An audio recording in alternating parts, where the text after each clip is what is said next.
जिल्हा परिषदेमध्ये राष्ट्रवादी ही काही ठिकाणी तुतारी तर काही ठिकाणी घड्याळ या चिन्हावरती निवडणूक लढवणार असल्याची माहिती राष्ट्रवादी शरद पवार पक्षाच्या खासदार सुप्रिया सुळेंनी दिली आहे।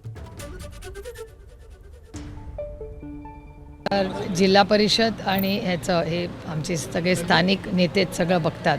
अनेक घड्याळावर उभे आहेत, अनेक तुतारी वाजवणाऱ्या माणसावर पण उभे आहेत। त्यामुळे ते एक अरेंजमेंट आम्ही सगळ्या स्थानिक नेत्यांवर जबाबदारी ती टाकलेली आहे। म्हणजे बाळासाहेब पाटलांचं कराडला तुम्ही बघाल तर तिथे सगळे तुतारी वाजवणारा माणूसच तिथे लढलेला आहे। काही ठिकाणी घड्याळावर लढले आहेत। आता माझ्या मतदारसंघात काही ठिकाणी घड्याळ आहे, काही ठिकाणी तुतारी आहे।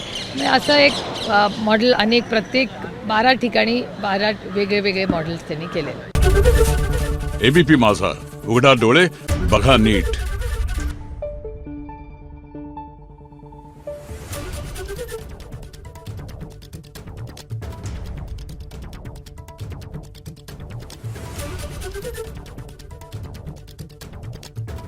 Thank you.